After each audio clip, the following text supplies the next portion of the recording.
پنجاب کا وہ پنڈ بظاہر پرسکون اور لہلہاتے کھیتوں سے گھرا ہوا تھا، لیکن اس ہریالی کے پیچھے جاگیردارانہ نظام کا ایک ایسا سیاہ اور خوفناک اندھیرا تھا جس میں غریب مزارعین کی عزتیں ہر روز پامال ہوتی تھیں۔ 10 سالہ سحر اپنے بوڑھے باپ کی اکلوتی اور لاڈلی بیٹی تھی۔ اس کی عمر ابھی گڑیا کھیلنے اور سہیلیوں کے ساتھ پنڈ کی گلیوں میں ہنسنے مسکرانے کی تھی، لیکن اس کی معصومیت اور حسن پنڈ کے درندوں کی آنکھوں میں کھٹک رہا تھا۔ سحر اکیلی نہیں تھی، اس پنڈ کی کچی بستیوں میں رہنے والی ہر وہ کم عمر لڑکی جو تھوڑی سی خوبصورت ہوتی یا جس کا باپ چودھری کا مقروض ہوتا، وہ ان درندوں کے نشانے پر ہوتی تھی۔ پنڈ کے چوک میں واقع واحد ہٹی کا مالک نعیم ایک مکار اور گھناؤنا انسان تھا۔ وہ دکان صرف راشن بیچنے کے لیے نہیں چلاتا تھا، بلکہ وہ چودھری دلاور کے لیے کم سن لڑکیوں کو تاڑنے کا کام کرتا تھا۔ وہ غریب گھرانوں کی ان بچیوں پر نظر رکھتا تھا جن کے ماں باپ دن بھر چودھری کے کھیتوں میں پسینہ بہاتے تھے۔ سحر جب بھی دکان پر کوئی سودا سلف لینے آتی، نعیم اسے اپنی میٹھی باتوں کے جال میں پھنسانے کی کوشش کرتا۔ کبھی اسے مفت میں شہر کی مٹھائیاں دیتا تو کبھی چمکدار چوڑیاں اس کے سامنے رکھ دیتا۔ سحر، تو بڑی سونی ہے، یہ دیکھ، میں شہر سے خاص تیرے لیے لال پراندہ اور ریشمی چوڑیاں لایا ہوں۔ نعیم نے دھیمی اور ہمدردانہ آواز میں جھانسا دیا۔ نہ نعیم بھائی، ابا نے دیکھ لیا تو بہت ماریں گے، ہمارے پاس اتنے پیسے نہیں ہیں۔ سحر نے ڈرتے ہوئے ہاتھ پیچھے کیے۔ ارے پیسے کس نے مانگے ہیں؟ تیرے ابا کو کون بتائے گا؟ تو بس آج رات عشاء کی اذان کے بعد حویلی کے پیچھے جو چودھری دلاور صاحب کا کماد کا رقبہ ہے وہاں آ جانا، میں وہاں چھپ کر تجھے یہ سب دے دوں گا۔ نعیم نے ایسا دلاسا دیا کہ وہ نادان بچی اس کے مکر و فریب کو سمجھ ہی نہ سکی۔ وہ یہ نہیں جانتی تھی کہ اس سے پہلے 14 سالہ نائلہ کو بھی نعیم نے اسی طرح شہر کی نوکری کا جھانسا دے کر غائب کروایا تھا، جس نے بعد میں بدنامی کے ڈر سے زہر کھا کر اپنی جان دے دی تھی، اور پنڈ میں افواہ اڑا دی گئی تھی کہ وہ کسی کے ساتھ بھاگ گئی۔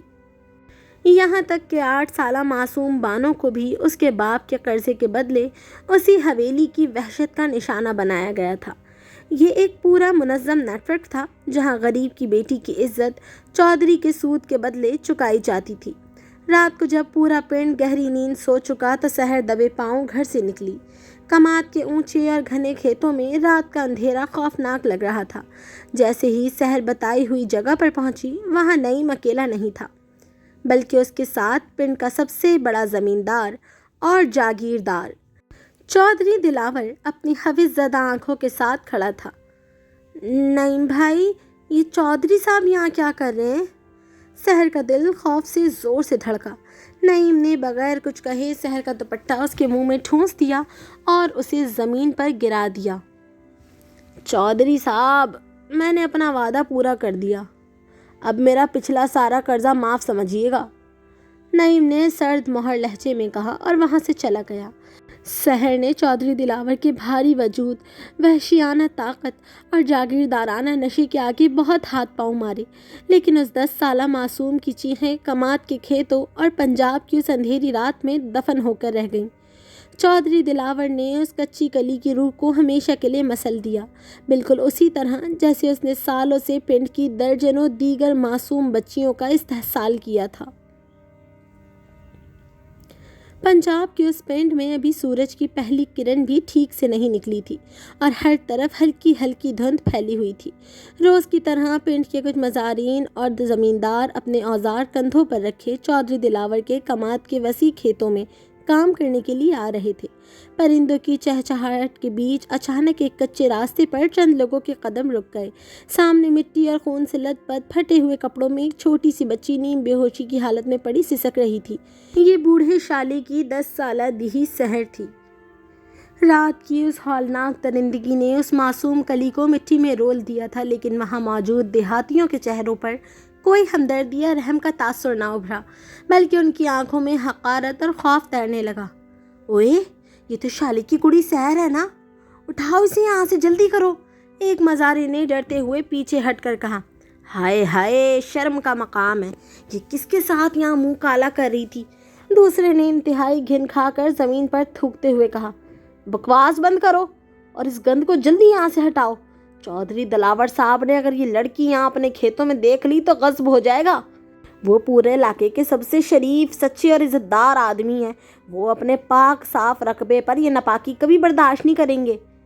پنڈ کے ایک بڑے بوڑھے نے چودھری کی حویلی کی طرف دیکھتے ہوئے خوف اور احترام سے کہا۔ پنڈ کے ان لوگوں کے لیے چودھری دلاور ایک فرشتہ اور معزز شخصیت تھا جس کی شرافت پر کوئی انگلی نہیں اٹھا سکتا تھا۔ کسی کے وہم و گمان میں بھی نہیں تھا کہ اس 10 سالہ بچی کا اصل شکاری خود ان کا وہ شریف اور عزت دار چودھری ہی تھا جس نے دکاندار نعیم کی مدد سے رات کے اندھیرے میں اس معصومیت کا جنازہ نکالا تھا۔ اسی مجمع میں سے ایک ادھیڑ عمر کا غریب مزارہ منظور آگے بڑھا۔ منظور کا دل اس 10 سالہ معصوم بچی کی حالت دیکھ کر خون کے آنسو رو رہا تھا۔ اس کی آنکھوں میں غصہ اور رحم دونوں صاف نظر آ رہے تھے۔ اوئے خدا، دخوف کرو، کیا ہو گیا تم لوگوں کو؟ منظور نے کڑکدار لیکن کانپتی آواز میں سب کو ٹوکا۔ ہم سب بھی دھیوں والے ہیں، ہمارے گھروں میں بھی جوان اور چھوٹی بچیاں ہیں۔ اس 10 سال کی معصوم کو دیکھ کر تمہارا دل نہیں پگھلا؟ اٹھاؤ اس کو، لے چلو اس کے گھر۔ کیسی باتیں کر رہے ہو تم لوگ؟ منظور کی یہ بات سن کر وہاں کھڑے دوسرے دیہاتیوں کے چہروں پر غصہ آ گیا۔ پنڈ کے اسی بڑے بوڑھے نے منظور کو گھور کر دیکھا اور طنز کرتے ہوئے بولا، جاں منظور، تو بڑا ہمدرد بنتا ہے تو ہی اٹھائے گا اب اس کو۔ ہم چودھری صاحب کی ناراضگی مول نہیں لے سکتے، تو ہی اٹھا کر لے جا اسے شالے کے پاس۔ منظور نے بغیر کوئی جواب دیے اپنی چادر سیدھی کی اور جھک کر اس معصوم لہو لہان سحر کو انتہائی شفقت سے گود میں اٹھا لیا۔ سحر نے درد سے ایک ہلکی سی آہ بھری منظور کے کندھے پر سر رکھ دیا۔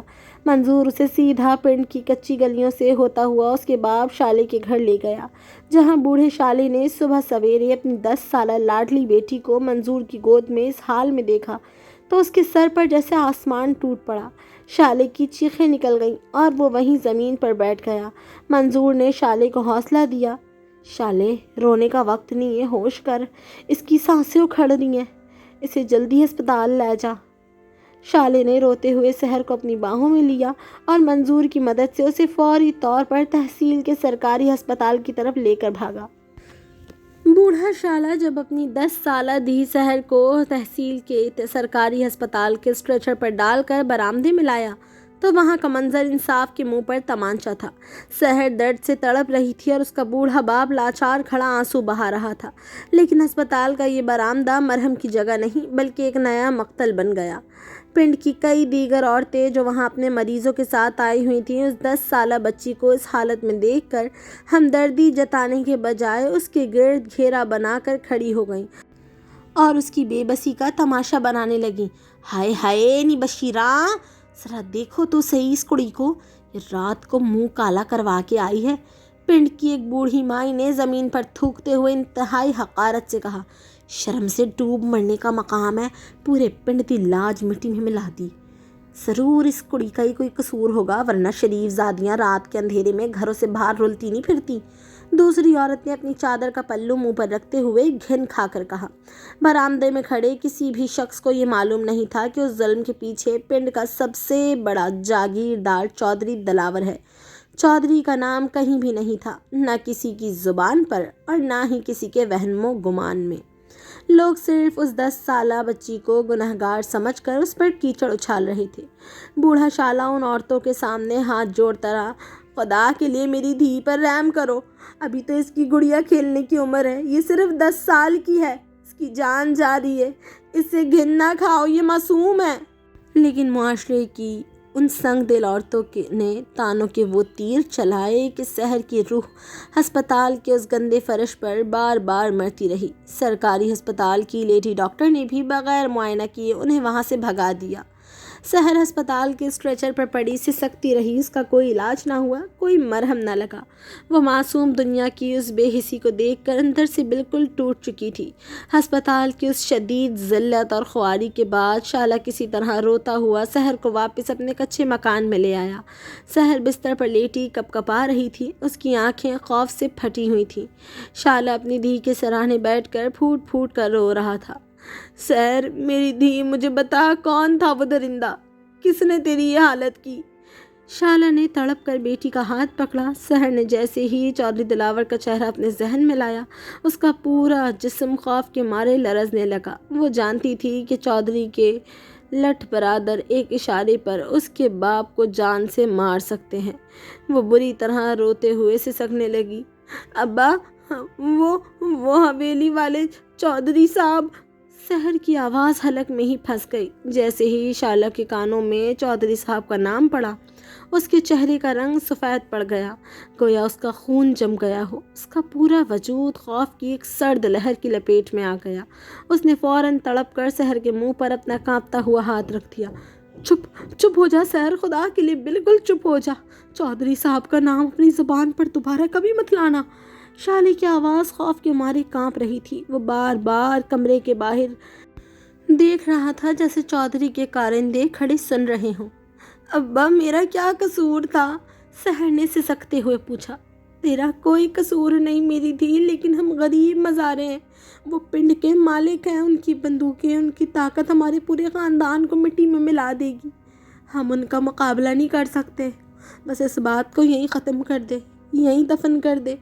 شالہ نے بیٹی کو اپنے سینے سے لگا لیا اور دونوں باپ بیٹی اندھیرے کمرے میں روتے رہے۔ شالہ نے اکھڑتی ہوئی سانسوں کے ساتھ آنسو پوچھے اور فیصلہ کن لہجے میں کہا، ہم اب اس پنڈ میں ایک پل بھی نہیں رہیں گے۔ یہاں کے لوگ ہمیں جینے نہیں دیں گے، اور چودھری کا خوف ہمیں مار ڈالے گا۔ ہم سب کچھ یہیں چھوڑ کر دوسرے گاؤں چلے جائیں گے، تیرے مامے کے پاس۔ وہاں کوئی ہمیں نہیں جانتا ہوگا، وہاں تو محفوظ رہے گی۔ چپ ہو جا میری دھی، بس بالکل چپ ہو جا۔ رات کے پچھلے پہر جب پورا پنڈ سو رہا تھا، بوڑھا شالہ اپنی برباد شدہ 10 سالہ بیٹی اور چند کپڑوں کی گٹھڑی لیے چودھری دلاور کے اس نادیدہ خوف کے سائے میں ہمیشہ کے لیے اپنا گھر بار چھوڑ کر ہجرت کر گیا، اور سحر کا وہ کیس بغیر کسی شور کے اسی پنڈ کے اندھیرے میں ہمیشہ کے لیے دفن ہو گیا۔ سحر کے خاندان کی ہجرت کے بعد پنڈ میں ایک عجیب سا سناٹا تھا، لیکن دکاندار نعیم اور اس کے پس پردہ شیطانی نیٹ ورک کی درندگی ابھی ختم نہیں ہوئی تھی۔ اس بار ان کا نشانہ کوئی کچی عمر کی لڑکی نہیں، بلکہ 5 سال کی ایک انتہائی معصوم اور بھولی بھالی بچی زینب بنی۔ زینب اتنی چھوٹی تھی کہ ابھی اسے اپنے پرائے کی تمیز بھی نہیں تھی۔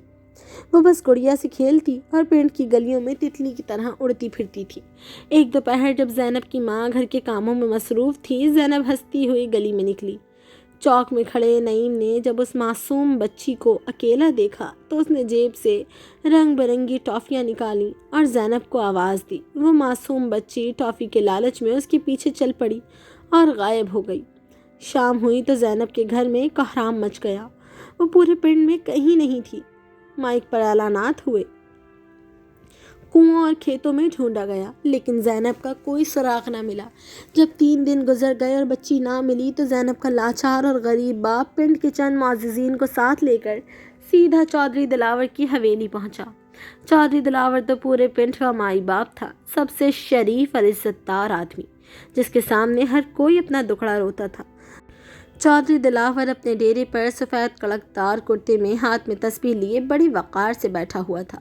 جب زینب کے باپ نے روتے ہوئے اس کے پاؤں پکڑ لیے اور پورا قصہ سنایا تو چودھری کے چہرے پر ہمدردی اور غصے کے تاثرات ایک ساتھ ابھر آئے۔ اوے خدا کے بندو، 3 دن سے کڑی غائب ہے اور تم لوگ اب میرے پاس آ رہے ہو، مجھے پہلے کیوں نہیں بتایا؟ چودھری دلاور نے روبدار آواز میں غصہ دکھاتے ہوئے کہا۔ چودھری دلاور کے پنڈ میں کسی غریب کی بچی غائب ہو جائے اور مجھے کانوں کان خبر نہ ہو؟ جاؤ میرے بندوں کو ساتھ لو اور پنڈ کا ایک ایک کونا چھان مارو۔ پنڈ والے چودھری کی اس شرافت اور ہمدردی کے گن گانے لگے کہ دیکھو چودھری صاحب کو غریبوں کا کتنا درد ہے۔ کسی کے وہم و گمان میں بھی نہیں تھا کہ اس سب کے پیچھے خود چودھری ہی تھا، اور وہ صرف ہمدردی کا ڈھونگ رچا رہا تھا۔ اسی شام پنڈ کے پرانے ٹیوب ویل کے پچھلے حصے سے ایک سڑاند اٹھی۔ جب چودھری کے کارندے اور کچھ زمیندار وہاں پہنچے تو وہاں کا منظر دیکھ کر ان کا کلیجہ منہ کو آ گیا۔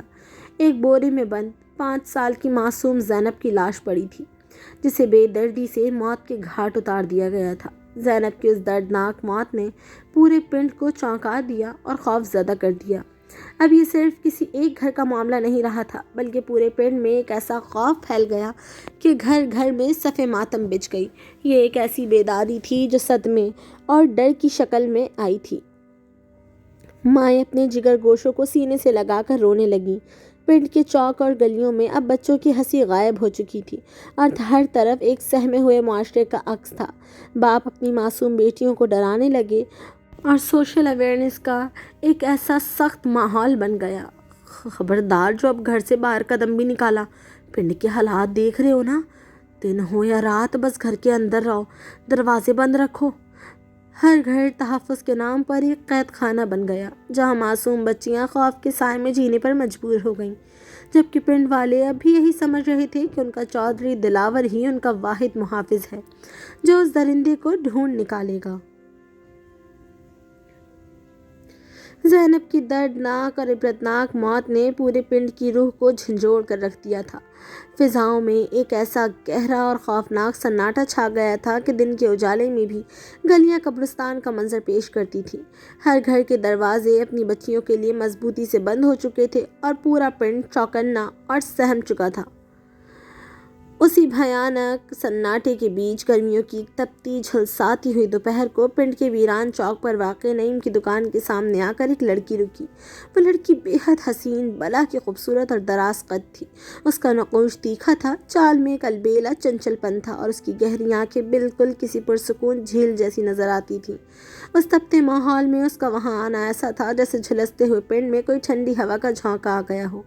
نعیم جو خود ایک 27-28 سال کا جوان لڑکا تھا، دکان کی لکڑی کے کاؤنٹر پر سر ٹکائے مکھیاں اڑا رہا تھا۔ جیسے ہی اس لڑکی پر نظر پڑی فوراً متحرک ہو گیا۔ اس کی سست آنکھیں یکدم پھیل گئیں اور ان میں ہوس کا ایک گندا ناچ شروع ہو گیا۔ اس نے اپنے میلے کچیلے کپڑے سے کاؤنٹر کے تختے کو رگڑ رگڑ کر صاف کیا، اپنی قمیض کے بٹن درست کیے اور چہرے پر ایک لیسدار مکارانہ مسکراہٹ سجا کر فوراً اس سے فرینک ہونے کے لیے آگے جھک گیا۔ اوہو، خیر ہوئے نی کڑیے، کیا چاہیے تجھے؟ نعیم نے آنکھیں مٹکاتے ہوئے بڑی مانوس اور بے باک لہجے میں پوچھا، پھر اس کے سراپے کو تاڑتے ہوئے بولا، ویسے نام کیا ہے تیرا؟ سچی کہوں تو اس سے پہلے پورے پنڈ میں ایسا چاند کا ٹکڑا جھیل جیسی آنکھوں والی کبھی دیکھی نہیں میں نے۔ کہاں سے آئی ہے تو؟ ہما نے اس کے اس طرح اچانک فری ہونے اور حوی زدہ نظروں پر تھوڑی جھجک اور گھبراہٹ محسوس کی۔ اس نے اپنی چادر کو اچھی طرح اپنے گرد لپیٹا اور مدھم آواز میں جواب دیا، میرا نام ہما ہے، میں یہاں رفیق چچا کے گھر رہنے آئی ہوں، میں ان کی بھتیجی ہوں۔ میرے اماں ابا دونوں مارے گئے، اب میرا آگے پیچھے کوئی نہیں ہے، بس اب ہمیشہ انہی کے پاس رہوں گی۔ نعیم نے چونک کر اسے دیکھا، اس کے دماغ کے سارے شیطانی طبق روشن ہو گئے اور وہ مزید فرینک ہو کر بولا، اچھا تو رفیق چاچا کی بھتیجی ہے، وہی رفیق چاچا نا جس کی وہ 5 سال کی معصوم کڑی زینب کو کسی ظالم نے مار دیا تھا؟ ہاں جی۔ ہما کی جھیل جیسی آنکھوں میں زینب کا نام سن کر ایک گہرا دکھ اور اداسی پھیل گئی۔ اس نے نظریں جھکا لی اور سسکتے ہوئے بولی، پتہ نہیں کیا ہو گیا بیچاری بچی کے ساتھ، اتنی چھوٹی سی جان تھی، کس ظالم نے قیامت ڈھائی۔ نعیم نے موقع پاتے ہی کاؤنٹر پر اپنا ہاتھ ہما کے ہاتھ کے قریب کیا اور اپنی آواز کو دھیما اور گہرا کرتے ہوئے بولا، ہائے ہائے، بڑا دکھ ہوا سن کر، پر ہما تو فکر نہ کر، میں ہوں نا تیرا، تو مجھے اپنا سچا دوست سمجھ۔ رفیق چاچا کا تو گھر ہی اجڑ گیا تھا زینب کے جانے سے، پر اب تو آ گئی ہے تو اس ویران چوک پر رونق لوٹ آئی ہے۔ دکان سے جو بھی سودا سلف چاہیے ہو، شکر، صابن، گھی، بلا جھجک لے جائیو، پیسے کی کوئی بات نہیں، ہم بعد میں دیکھ لیں گے۔ نعیم نے دوستی اور محبت کا ایسا گھناؤنا جال بننا شروع کیا کہ ہما اس کی اس ہمدردی کے پیچھے چھپی گندگی کو پوری طرح بھانپ نہ سکی۔ وہ سودا لے کر تیز قدموں سے چلی گئی، لیکن نعیم کاؤنٹر سے باہر نکل کر دور تک اس کے لچکتے سراپے کو حوث زدہ نظروں سے تاڑتا رہا اور دل ہی دل میں چودھری دلاور کی حویلی کے لیے ایک نیا سودا پکا کرنے لگا۔ ہما جب نعیم کی دکان سے سودا لے کر تیز قدموں سے چلی تو اس کا دل اندر سے بری طرح دھڑکا۔ وہ پنڈ کی ان کچی گلیوں اور سنسان چوک کے ماحول کو دیکھ کر بری طرح ڈری اور گھبرائی ہوئی تھی۔ گھر پہنچتے ہی چاچا رفیق نے گھر دروازے کی کنڈی لگاتے ہوئے اسے سختی سے تاکید کی، ہما باہر درندے گھوم رہے ہیں، تو نے زینب کا انجام دیکھا ہے نا؟ چودھری صاحب تو اپنے بندے لگا کر قاتل ڈھونڈ رہے ہیں، لیکن جب تک وہ نہیں ملتا تو نے دکان کے علاوہ کہیں قدم نہیں نکالنا۔ چاچا کی ان باتوں نے ہما کے معصوم ذہن پر خوف کا ایک پہاڑ کھڑا کر دیا۔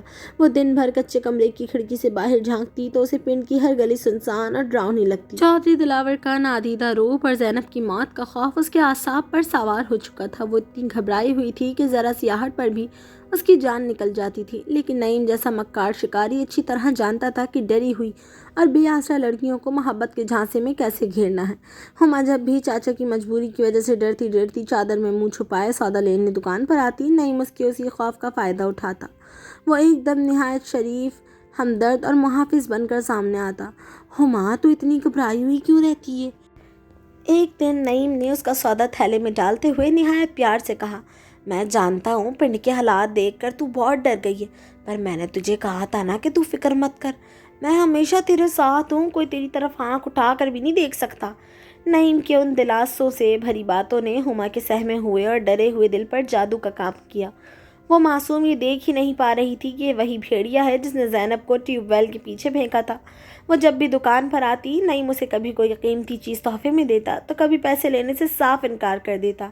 آہستہ آہستہ نعیم کی یہ جھوٹی ہمدردی ہما کے دل میں ایک گہری عقیدت اور محبت میں بدلنے لگی۔ وہ ڈری ہوئی لڑکی اب نعیم کی ایک جھلک دیکھنے اور اس کی تسلی بخش باتیں سننے کے لیے بے چین رہنے لگی۔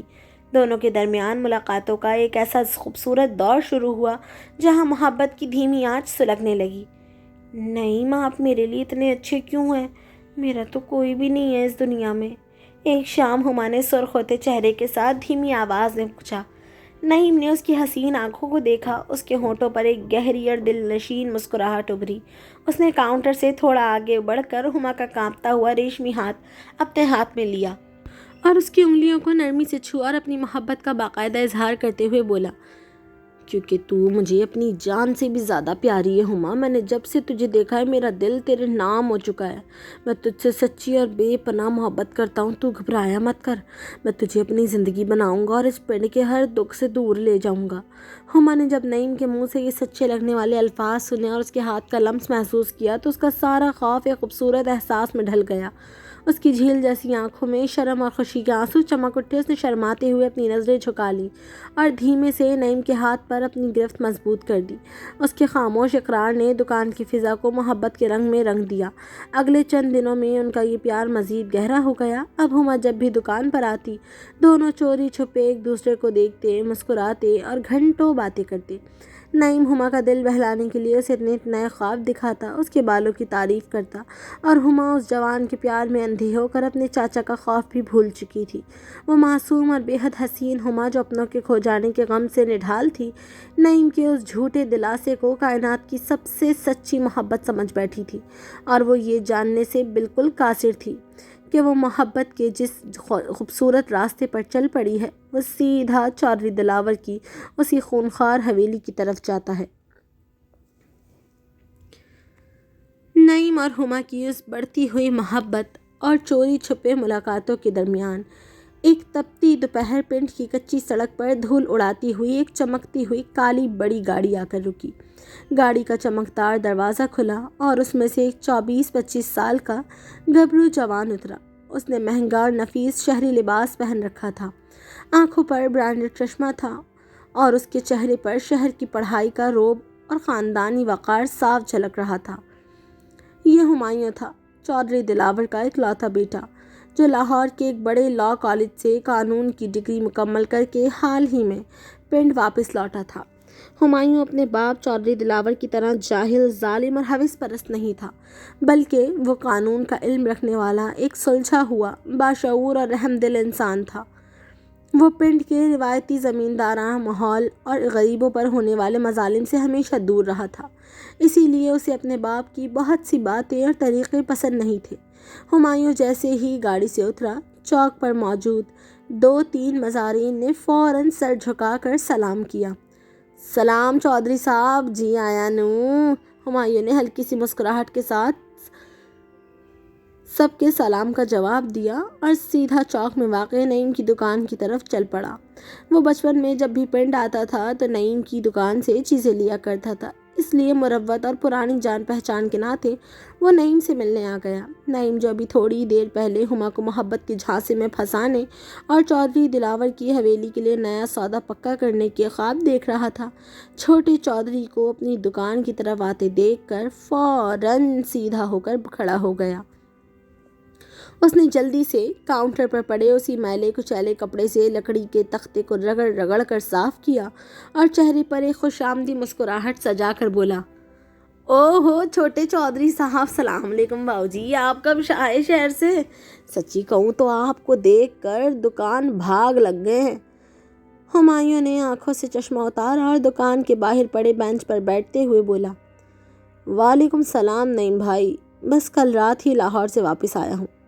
سناؤ پنڈ کے کیا حال چال ہیں، سب خیریت ہے؟ نعیم کا چہرہ ہمایوں کے اس سیدھے سوال پر لمحے بھر کے لیے فک ہوا۔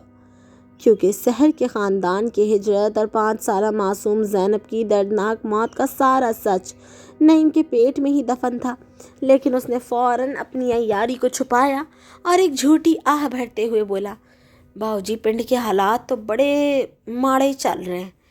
وہ رفیق چچا کی 5 سال کی معصوم کڑی زینب کو کسی ظالم نے مار کر ٹیوب ویل کے پیچھے پھینک دیا تھا۔ پورا پنڈ ڈرا ہوا ہے، مائیں بیٹیوں کو گھروں میں قید کر رہی ہیں۔ بس آپ کے ابا چودھری دلاور صاحب ہی ہیں جو دن رات ایک کر کے قاتل کو ڈھونڈ رہے ہیں، ورنہ غریبوں کا تو جینا حرام ہو گیا ہے۔ ہمایوں نے جب معصوم زینب کا سنا تو اس کے چہرے پر سنجیدگی اور تشویش کے گہرے بادل چھا گئے۔ وہ قانون کا طالب علم تھا، اس لیے اس کا انصاف پسند دماغ فوراً اس جرم کی ہولناکی پر تڑپ اٹھا۔ پولیس نے کوئی کارروائی نہیں کی؟ کوئی سراغ ملا؟ ہمایوں نے گہری اور سنجیدہ آواز میں پوچھا۔ ارے باؤجی پولیس کیا کرے گی جب تک بڑے چودھری صاحب حکم نہ دیں؟ تھانے والے تو ہلتے بھی نہیں۔ بس چودھری صاحب کی شرافت ہے جو غریبوں کا پردہ رکھے ہوئے ہیں اور خود اپنے بندے لگا کر تفتیش کروا رہے ہیں۔ نعیم نے چودھری دلاور کی شرافت کے جھوٹے قصے سناتے ہوئے بات کو گھمانا چاہا۔ ہمایوں خاموشی سے نعیم کی باتیں سنتا رہا، لیکن اس کے اندر کا قانون دان یہ ماننے کو تیار نہیں تھا کہ پنڈ میں اتنے بڑے جرائم ہو رہے ہوں اور پولیس بالکل خاموش بیٹھی ہو۔ اسے ابھی تک دور دور تک یہ اندازہ نہیں تھا کہ جس شریف باپ کا نام نعیم اتنے فخر سے لے رہا ہے، اس پنڈ کی ہر معصومیت کے قتل کی ڈوریاں اسی کی حویلی سے ہلائی جا رہی ہیں اور نعیم اس کا سب سے بڑا کارندہ ہے۔ ہمایوں کھڑا ہوا اور نعیم کے کندھے پر ہاتھ رکھ کر بولا، ٹھیک ہے نعیم بھائی، میں حویلی جا رہا ہوں، لیکن یاد رکھنا قانون سے بڑا کوئی نہیں ہوتا۔ اگر یہاں درندے گھوم رہے ہیں تو وہ زیادہ دن قانون کی گرفت سے چھپ نہیں سکیں گے۔ ہمایوں تو یہ کہہ کر اپنی گاڑی کی طرف بڑھ گیا، لیکن نعیم کے ماتھے پر پسینے کی چند بوندیں ابھر آئیں۔ اسے محسوس ہوا کہ چھوٹے چودھری کی یہ پڑھائی، قانون کی باتیں اور انصاف کا جذبہ ان کے اس بنے بنائے شیطانی نیٹ ورک کے لیے کوئی بڑی مصیبت کھڑی کر سکتا ہے۔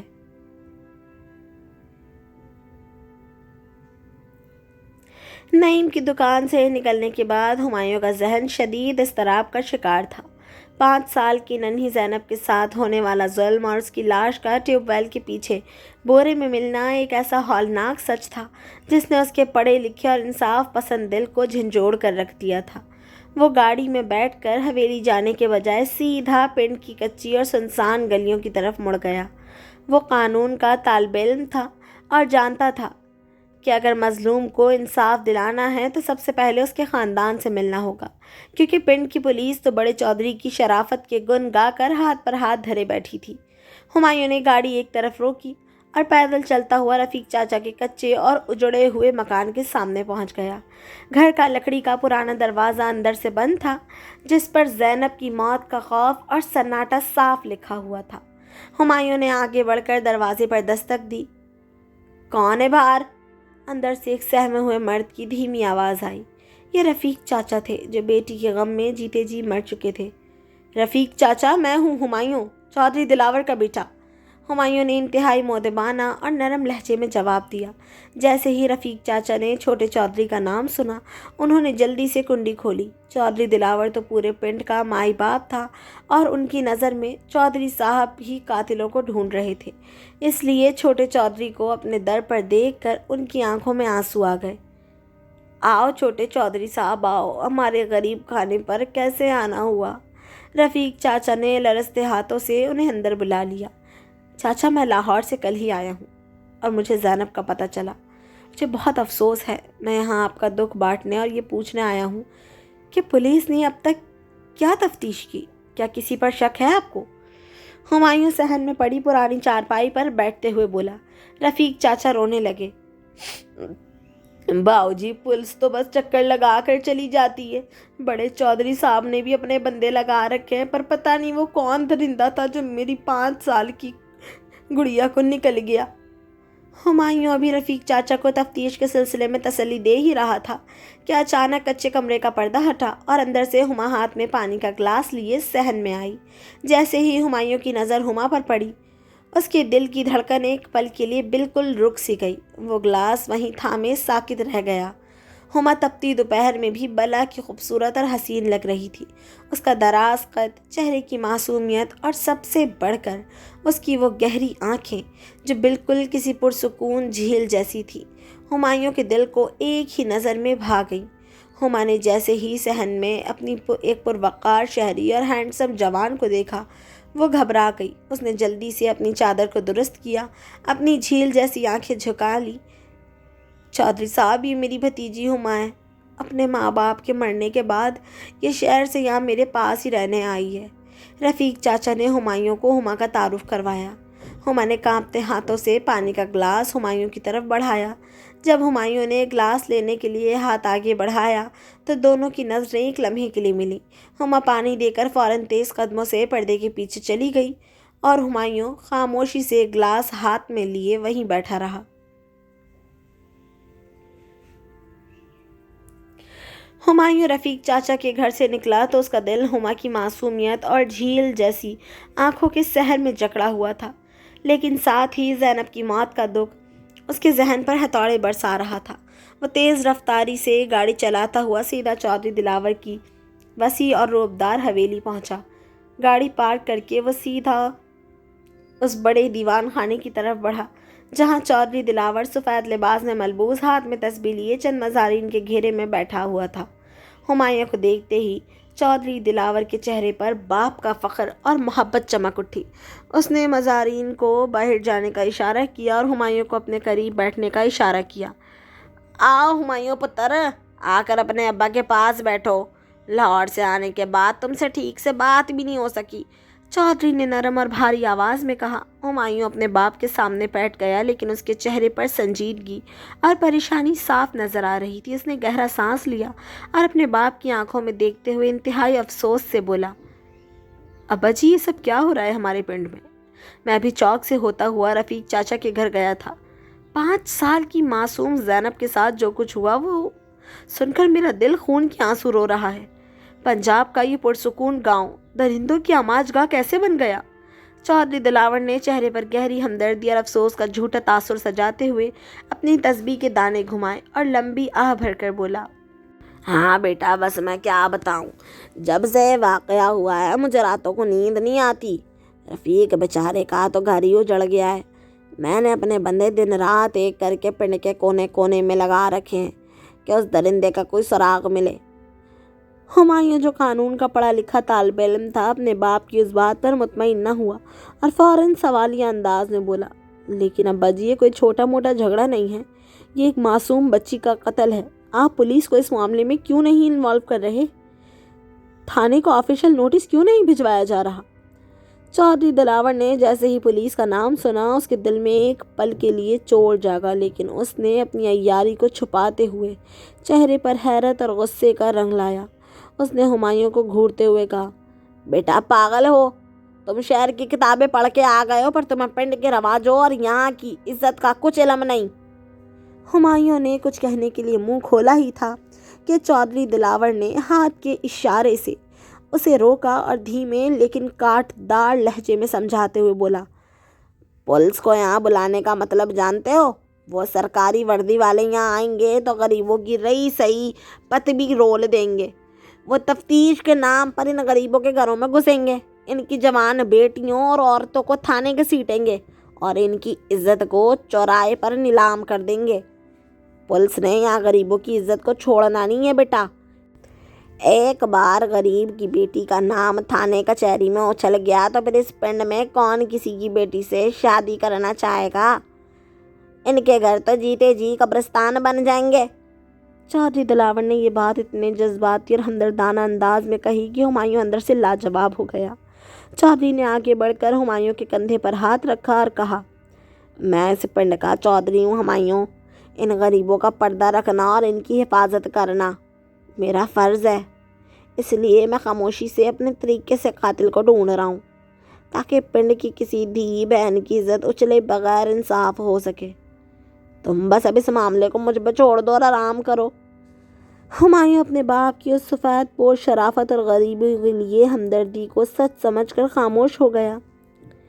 اس کا پڑھا لکھا ذہن باپ کے اس منطقی جال میں ایسا پھنسا کہ وہ آگے کچھ بول ہی نہ سکا، جبکہ دوسری طرف چودھری دلاور دل ہی دل میں مسکراتا رہا کہ اس نے قانون کی ڈگری لانے والے اپنے ہی بیٹے کو کتنی صفائی سے خاموش کرا دیا تھا۔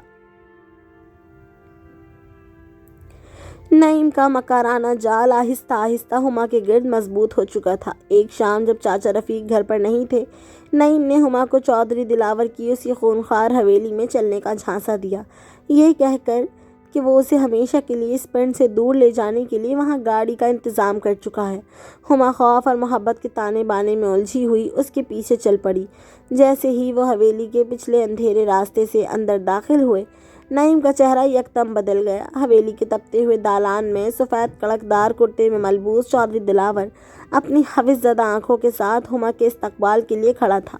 ہما کا دل خوف سے بری طرح دھڑکا۔ اس نے پیچھے مڑ کر نعیم کی طرف دیکھا اور بولی، نعیم، یہ چودھری صاحب یہاں کیوں ہیں؟ تم تو مجھے اس پنڈ سے دور لے جا رہے تھے نا؟ ہما بی بی، چودھری صاحب کی حویلی سے بڑا کوئی ٹھکانہ ہے کیا؟ نعیم نے کمینگی سے ہنستے ہوئے کہا اور چودھری دلاور کے پچھلے سارے قرض معاف ہونے کی خوشی میں ہما کو وہیں چھوڑ کر پیچھے ہٹ گیا۔ چودھری دلاور جیسے ہی ہما کی طرف بڑھا، ہما نے چودھویں کی چاندنی میں اپنے ہاتھ پاؤں مارنے شروع کر دیے۔ وہ بری طرح چیخی، چلائی اور چودھری کو پیچھے دھکیلنے لگی۔ چودھری دلاور نے وحشیانہ ہنسی ہنستے ہوئے جیسے ہی اس کا دوپٹہ کھینچنا چاہا، اچانک حویلی کے بھاری کواڑ ایک دھماکے کے ساتھ کھل گئے۔ رک جاؤ چودھری دلاور! ایک کڑکدار مانوس آواز پورے دالان میں گونج اٹھی۔ چودھری نے چونک کر دیکھا تو سامنے اس کا اکلوتا بیٹا ہمایوں کھڑا تھا۔ اس سے پہلے کہ چودھری کچھ سمجھ پاتا، حویلی کے اونچے چبوتروں اور چھتوں پر اچانک تیز سرچ لائٹس جل اٹھی اور میڈیا کے درجنوں کیمرے آن ہو گئے۔ کیمروں کے فلیش چودھری دلاور اور نعیم کی آنکھوں کو چندھیانے لگے۔ اسی لمحے حویلی کا بڑا دالان پنڈ کے مزارین، بوڑھے، جوان اور پولیس فورس سے کھچا کھچ بھر گیا۔ چودھری دلاور کا چہرہ خوف اور ذلت سے سفید پڑ گیا۔ ہمایوں، یہ کیا بدتمیزی ہے؟ میڈیا اور پولیس میرے حویلی میں کیوں ہے؟ چودھری نے اپنی گرتی ہوئی ساکھ کو بچانے کے لیے دھمکی آمیز لہجے میں کہا۔ ہمایوں نے آگے بڑھ کر ہما کو انتہائی شفقت سے اپنے سینے سے لگا لیا اور اپنے باپ کی آنکھوں میں جھانکتے ہوئے بولا، بدتمیزی تو اب شروع ہوگی سابق چودھری دلاور صاحب۔ جس لڑکی کو تم نے ایک کچی کلی سمجھ کر مسلنا چاہا، وہ کوئی لاوارث لڑکی نہیں بلکہ میری عزت، میری منقوہہ بیوی ہے۔ ہم نے شہر میں باقاعدہ نکاح کیا ہے۔ پورے پنڈ کے لوگوں کے منہ کھلے کے کھلے رہ گئے۔ چودھری دلاور اور نعیم کے پیروں تلے سے زمین نکل گئی۔ ہمایوں نے گرجدار آواز میں میڈیا کے کیمروں کے سامنے اپنے باپ اور نعیم کو ذلیل کرتے ہوئے ان کا سارا چٹھا کھول دیا۔ تم دونوں نے کیا سمجھا تھا کہ قانون کی ڈگری لے کر آنے والا ہمایوں تمہارے اس منافقانہ چہرے کو پہچان نہیں پائے گا؟ مجھے پنڈ کے ہر جرم کی خبر شہر میں ملتی رہتی تھی۔ سحر کی ہجرت، نائلہ کا غائب ہونا اور 5 سال کی ننھی زینب کا بے دردی سے قتل، ان سب کے پیچھے تمہارا یہ شیطانی نیٹ ورک کام کر رہا تھا۔ پنڈ کے اس گندے ماحول کو صاف کرنے کے لیے سب میرا اور میری بیوی کا ایک باقاعدہ اور سوچا سمجھا پلان تھا۔ ہمایوں نے دالان میں کھڑے رفیق چاچا کی طرف اشارہ کیا جو اب سر اٹھا کر کھڑے تھے۔ اس پوری پلاننگ میں زینب کے باپ چاچا رفیق نے ہمارا ساتھ دیا۔ انہوں نے میری بیوی کو اپنی فرضی بھتیجی بنا کر اپنے گھر میں رکھا تاکہ یہ مکار شکاری نعیم اس کو اپنا اگلا نشانہ بنائے اور ہم تمہیں رنگے ہاتھوں قانون کے کٹہرے میں لا سکیں۔ اور سنو چودھری صاحب، اس کا نام ہما صرف اس پنڈ کے لوگوں کو گمراہ کرنے کے لیے ایک فرضی نام تھا۔ اس کا اصل نام مہاپارا ہے۔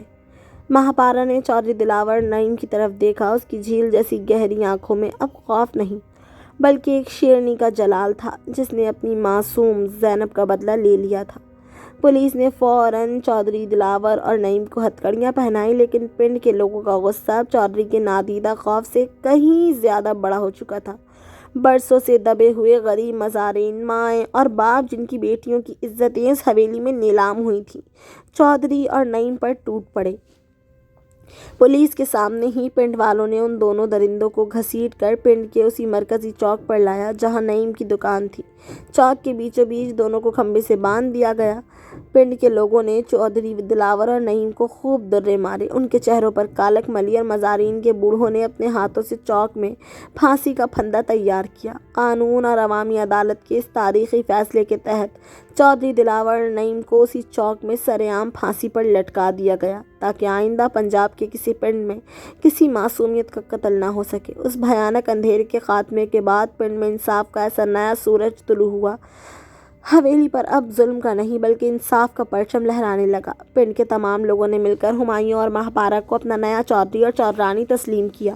چودھری ہمایوں اور چودرانی مہاپارہ نے مل کر پنڈ کے اس قید خانے بنے گھروں کے دروازے ہمیشہ کے لیے کھول دیے، جہاں بچیاں خوف کے سائے سے آزاد ہو کر تتلیوں کی طرح ہنستی مسکراتی پھرنے لگیں۔